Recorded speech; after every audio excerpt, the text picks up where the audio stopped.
Olá, bom dia a todos. Obrigado, Dr. Marco, aí, pelo convite. É um prazer estar aqui participando desse fórum tão importante. Vou me arriscar aqui e gastar uns minutinhos para fazer um pequeno jabá sobre a Associação Brasileira de Startups de Saúde, que é talvez aqui a mais novinha nesse fórum, mas acho que a gente está fazendo um trabalho muito bacana e queria apresentar um pouco o trabalho que a gente vem fazendo. Eu sou membro da diretoria executiva da BSS para a gestão 2024-2025.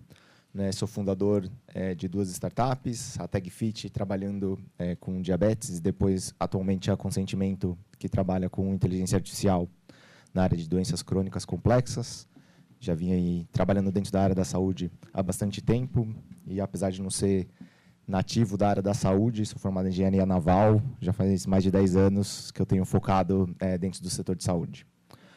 E quais são os objetivos da BSS de maneira bem simplificada? O que a gente tenta fazer é trazer mais relevância para a agenda de startups, com representação. Atualmente, a gente tem uma representação em temas regulatórios, com o Comitê de Relações Governamentais, fomento ao investimento e formação de startups, conexão com o ambiente de negócio e relacionamento com hospitais, operadoras, indústria farmacêutica. E, por último, essa missão de ajudar a desenvolver o setor de tecnologia em saúde em todo o Brasil. E acho que uma maneira de representar, a gente coloca aqui a BSS no meio, mas basicamente a gente conecta startups com todos os outros elos da cadeia, seja com o governo, com hospitais, com operadoras, com a academia. Acho que esse é o nosso papel, de reunir o conhecimento, ajudar no desenvolvimento das startups e conseguir construir esses elos. Então, é muito apropriado que a gente esteja aí dentro do fórum intersetorial, tentando fazer essas várias conexões. Não vou aqui ficar chovendo no molhado, mas fazendo uma breve introdução, a gente teve essa missão de trazer como é que as startups podem ajudar dentro do contexto de condições crônicas não transmissíveis, especialmente com atenção primária. Um problema aí que, como todos sabem, um problema enorme, ainda 3 a cada 4 mortes no Brasil são causadas por CCNTs. Ainda a gente tem aí um gap assistencial que pode ter um efeito muito grande, e a gente ainda tem algumas tendências que vão só agravar essa situação. Uma das principais delas é o envelhecimento da população, que necessariamente aí vai trazer um aumento da carga dessas condições na população. E aí, falando mais especificamente aí de atenção primária, também sem a pretensão de explicar o que é, mas reforçando um pouco como a gente vê as startups atuando em 3 dos principais elementos aí da atenção primária. Então, servir ali como uma porta de entrada, um facilitador da coordenação do sistema de saúde como um todo, buscando ter uma alta resolutividade, e evitar aí o consumo desnecessário de recursos durante todo o sistema, como uma ferramenta muito importante em questões de mudança de estilo de vida. E, por último, nessa coordenação com a atenção secundária e terciária no manejo de condições crônicas não transmissíveis. Diferente do que muita gente pensa, um paciente, depois que ele vai para a secundária, muitas vezes, dentro do possível, a gente quer que ele retorne e faça a gestão da doença na atenção primária novamente. E aí, falando de startup, um conceito importante, uma startup não é uma empresa pequena, é uma empresa que tem várias características que fazem com que ela seja um agente de inovação. Aqui a gente destaca 4 delas. É uma startup, ela muitas vezes é pequena e isso traz uma agilidade, mas é muito mais uma mentalidade do que o tamanho em si.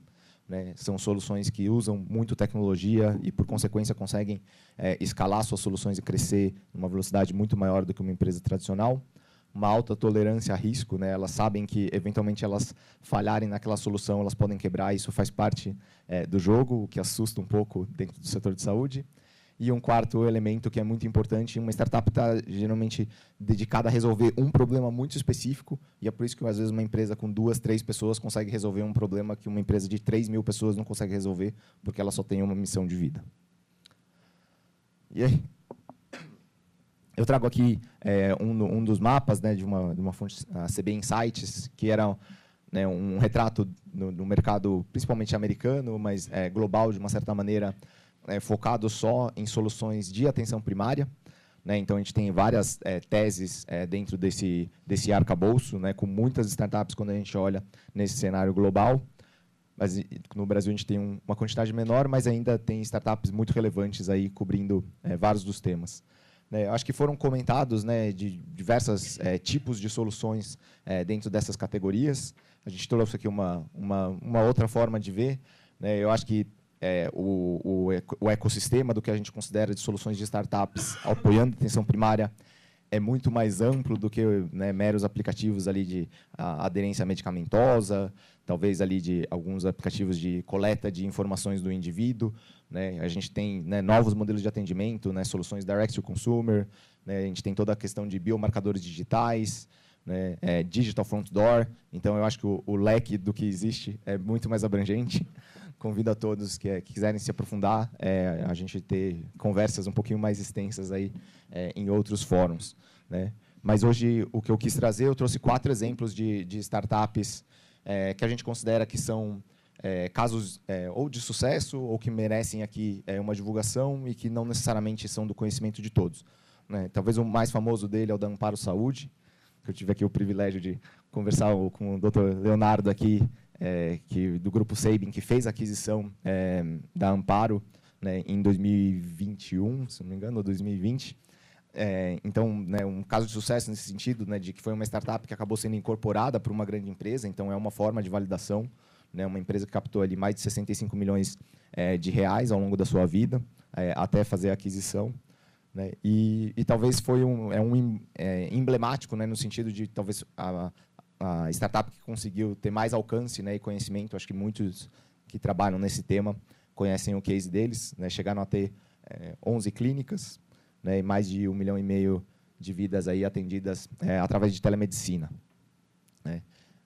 Mas eu acho que talvez Amparo foi talvez a primeira geração que a gente teve de soluções, e as outras 3 são casos bem mais recentes, e até que adotam mais tecnologia ainda e talvez tenham um potencial de escalabilidade maior do que um modelo como o da Amparo, que era baseado na criação, né. Usava muito tecnologia, ainda usa, mas era bastante baseado na criação de pontos físicos, né. Então, é um pouco um híbrido ali de talvez uma startup e dos modelos tradicionais, né. O primeiro é o caso da Runa, né, que é um caso aí bem interessante, talvez das startups brasileiras que está desenvolvendo IA de ponta já há algum tempo, né. Eles, apesar de serem fundados em 2022, eles começaram desenvolvendo muito da tecnologia dentro de uma outra empresa, que eles fizeram uma spin-off, e o que eles conseguem fazer é fazer um sistema de detecção atualmente voltado para câncer de mama, através de exames, de hemogramas simples, né, de exames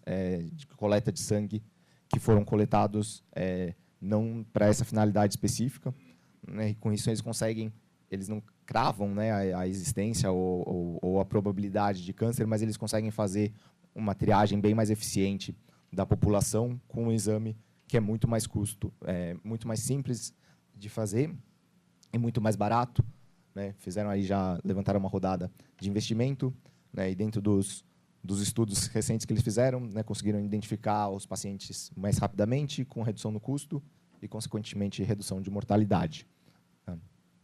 Só um disclaimer, eu peguei os números que foram passados, então eu talvez não tenha o nível de evidência científica que a gente espera dentro da área da saúde, mas todos os casos aqui estão indo nessa direção de fato, medirem seus resultados e não simplesmente fazerem inovação por inovação.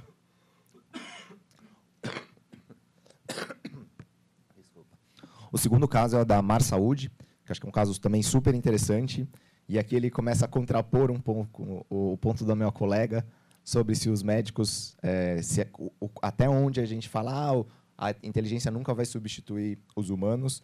Existem certas atividades, mas hoje o que acontece tem muita substituição de humanos sendo feitos por inteligência artificial. E no caso da Mar Saúde, eles entendem que até uma primeira consulta de triagem, que ela possa ser por inteligência artificial, inclusive com a recomendação de prescrição de exames a serem feitos com base na anamnese, que é feita totalmente por inteligência artificial. Tá? Hoje, na prática, ainda tem alguém assinando, porque o conselho não permite isso, mas, na prática, né, o entendimento, né, dessa startup e de outras soluções é que, eventualmente, isso não seria mais necessária, que a regulação não permite, mas eventualmente ela poderia funcionar até sem o envolvimento humano nessa primeira camada. E depois eles têm um sistema bastante aí de acompanhamento. E o último caso que eu queria trazer é da Karen, que é um aplicativo, né, que gamifica a experiência do cuidado dos pacientes. Também é uma startup já bem desenvolvida, de 2018. A solução deles atual é mais nova, mas ele já tem mais 70 linhas de cuidado acompanhadas dentro do aplicativo. Né, e o caso que eles fizeram ali com a FAPES geraram 12 milhões de economia no ano. E aí, por último, acabou meu tempo aqui, mas eu coloquei aqui algumas recomendações de como ampliar essa colaboração, né, tanto com o setor público, quanto com o privado, quanto entre startups, que eu acho que trazem algumas modalidades de inovação e formas de trabalhar diferente para a gente conseguir avançar com essa agenda. Agradeço aí pelo tempo. Obrigado.